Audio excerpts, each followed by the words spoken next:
Welcome back to Woman Conversations in Black and White. I'm Bernadette. And I'm Linda. And we are sharing our conversations through video to encourage you, the listener, and any others that this video might reach to have conversations about sensitive topics across racial lines, specifically to assist us all in understanding each other better and in deepening our sense of shared humanity. Yeah. And tonight's topic is something that we saw in comments about the insurrection, the attack on the Capitol, where Mhm. people talked about standing up for their freedoms and comparing it to Black Lives Matter. Mhm. And I did some thinking about it and thought it would be good to have a conversation with Bernadette. There are people who do civil disobedience their for literally human rights all over the world. This is not only in the United States. Mhm. And then it seems like some of the protesters at the Capitol or some of the people who refuse to wear masks are not talking about their human rights. They're talking about a level of privilege. Yeah. So, just a conversation on that topic. And Bernadette, do you have anything you'd like to start with?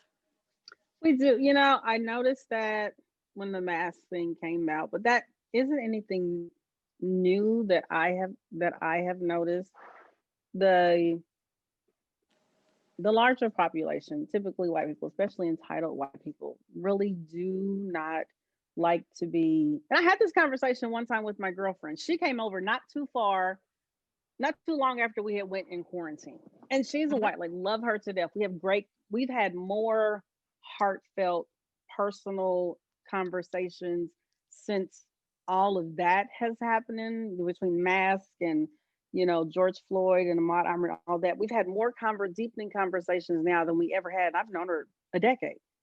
And so she's coming over and she's talking, she's talking and she's upset, and she was like, and I don't want my kids to have to wear masks to schools, and who wears a mask during playground, and I feel like we're losing civil liberties and freedoms that generations to come won't have. And she was like, how do you feel about all that? I was like, I just want my children to be able to live. And it hit her like, that isn't, she goes, it's not a thought I've ever had. I go, no. Mhm. But people who look like me, it's about we still have every single day.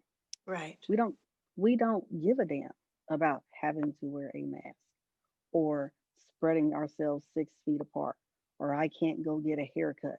We are still stuck on living. Like the Constitution says, life, liberty, and pursuit of happiness. We're still stuck on life, man. That's where we're at. We're still stuck on life. Right.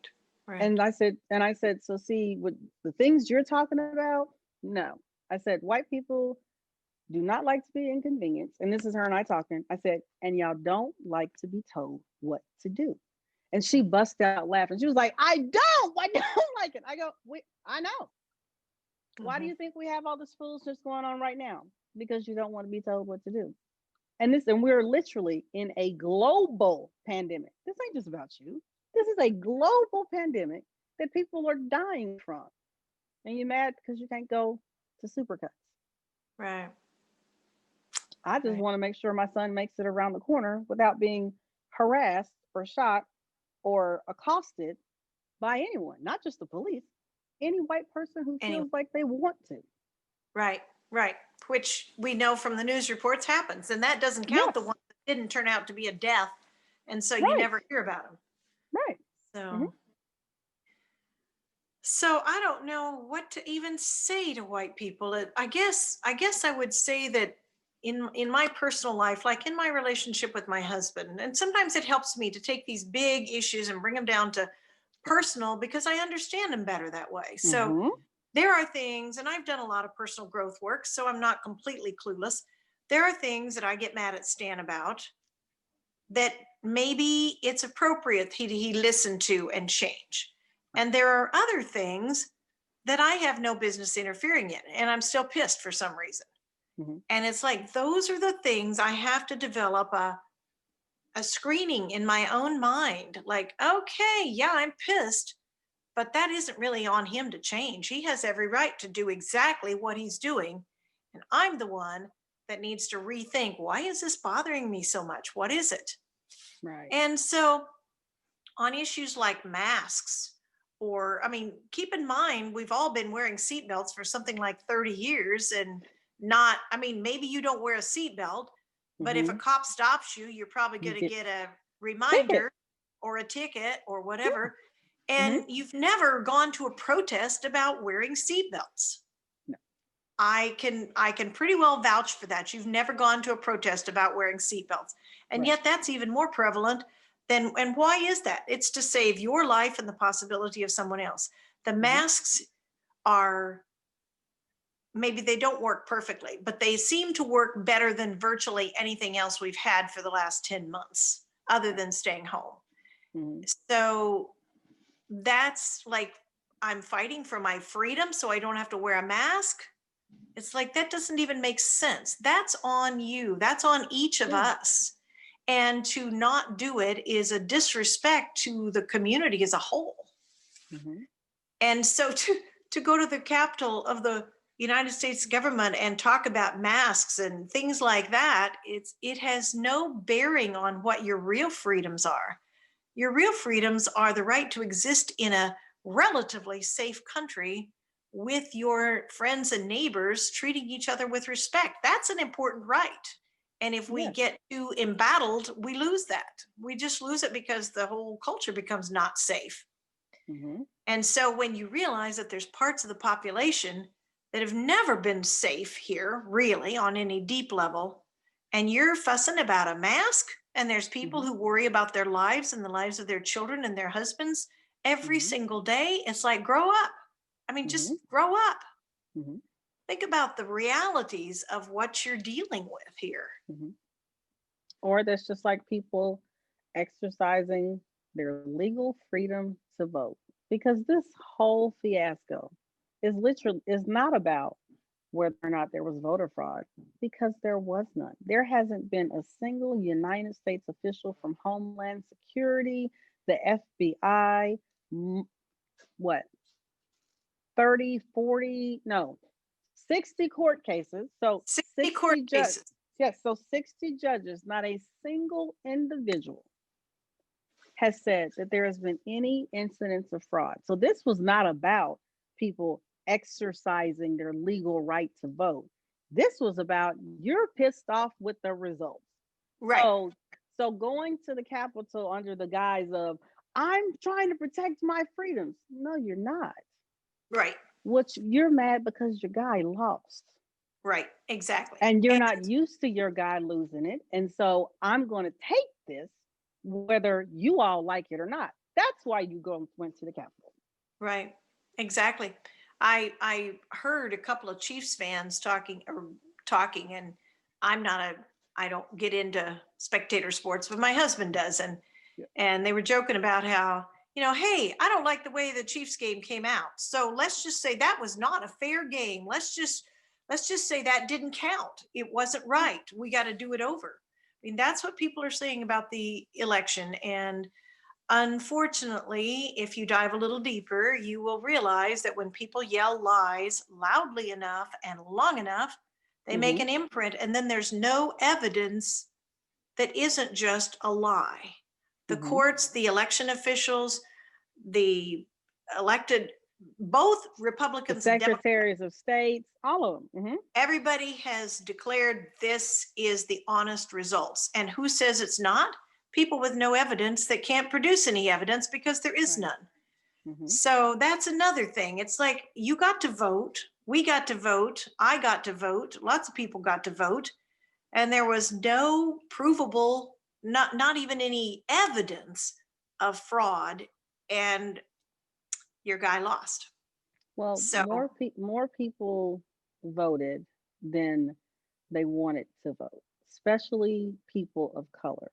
right, And pay attention, because this has been the most easily accessible election the United States has ever had. Elections typically are not, we've never made it convenient for people to vote. And mhm, that is for a reason. right, So it will be a big fight, because some parties, specifically Republicans, they're not going to want mail-in voting. They're not going to want early voting. They're not going to want anything that makes the vote accessible for people, for the people's voices to actually be heard, and especially people of color. Right. I agree with you. So if you are one of those that feels a little rattled because you had to wear a mask, or you think maybe there really was election fraud, I would say dig a little deeper. And so Mhm. is it guaranteed in the US Constitution in any way that is reality that you will never have to wear a mask in your life, or buckle a seatbelt, or show your ID to get alcohol? Is it in there anywhere? Is it in there that you get to vote forever and ever, and so do your children, but people with darker skin than yours, they shouldn't get to vote like you do? Right. Or And make it as hard as possible for them to vote. We reduce polling locations. We right, add more requirements, more restrictions. We make it to where voting is inconvenient, and so people don't vote. right.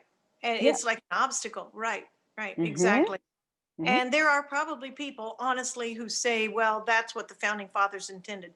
Well, I tell you what, the founding fathers wrote a dream, a vision of what this country could be. And as I've seen several people, Black people as well as others, say, we have never yet lived into that dream, but it's No. still a vision, and it was written down for a purpose. And I guess just like other works of art, sometimes it takes a while for the creators of the work of art to grow into what it was meant to be. And Langston Hughes talked about the America that still can be, and Hmm. Martin Luther King did the same. Hmm. So if Black But I people could think that's build their, something we have to take a hold of, because I do too. people often talk about the vision of the founding fathers, this, that, and the others. The vision that the founding fathers were writing was never inclusive of me. My husband was never included No, in that. it sounded inclusive. Yes, you were never meant to see the fruits of that labor. So I think we've got to be honest, truly, about who the founding fathers were talking about. They were talking about other wealthy white land owning men. That's who they were talking about. That's true. Now, us as a nation, we can take it and make it for all of us, Right. and make it an inclusive agreement. But their original intention, they weren't talking No, about I me. agree with you. And maybe I didn't say it very well, but it's, Hmm.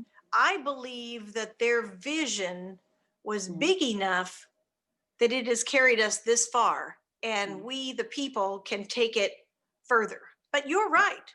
They meant for wealthy white landowners Hmm. to be the voters and figure everything out. Yes. But they, in a way, you could say either they were divinely guided or they just tripped up, and they wrote it in a way that sounded big and cosmic and idealistic. Hmm. And some of us were foolish enough to believe that and Hmm. say, we want that. That is Hmm. what we want. Hmm. Women deserve to vote. Black people deserve to vote. Black women Yes. deserve to vote. Yes. Everybody deserves to vote, and it should. Anyone who wants to vote should be able to vote. Right, right. And and it should be equally convenient for all Yes. people. Yes. So next time you get in a tizzy about your personal rights being violated by some slight inconvenience, I would encourage you to stop seriously and think, okay, is this a real freedom that humans around the world deserve to have? Or is this a Mhm. slight inconvenience that I am being all upset about in a tizzy? I Mhm. could use worse language than that, but I won't. Right. I'd probably just get my tongue tangled up. So and encourage your friends to do the same. Wait a minute, that's a slight inconvenience. I don't like wearing a Mhm. mask either, but I've gotten creative with them, and they're more fun than they used to be, so Right. Mhm. so the same thing there. It's like, look at your privilege. Your privilege is showing if you're all upset about this and that and the other thing. Just Right. see if you can be a good listener again. Mhm. So anything else, Bernadette? That's it. Other than start talking, keep talking, comment, rate, subscribe, and share, please. Right. Please share. Mhm. Please share our videos and Yes. enjoy, and thank you so much. We're learning from each other as we go, and we hope you are learning something too. Thank you so Yes. much. 6 months. See you next time. See you next time. Bye. Mhm.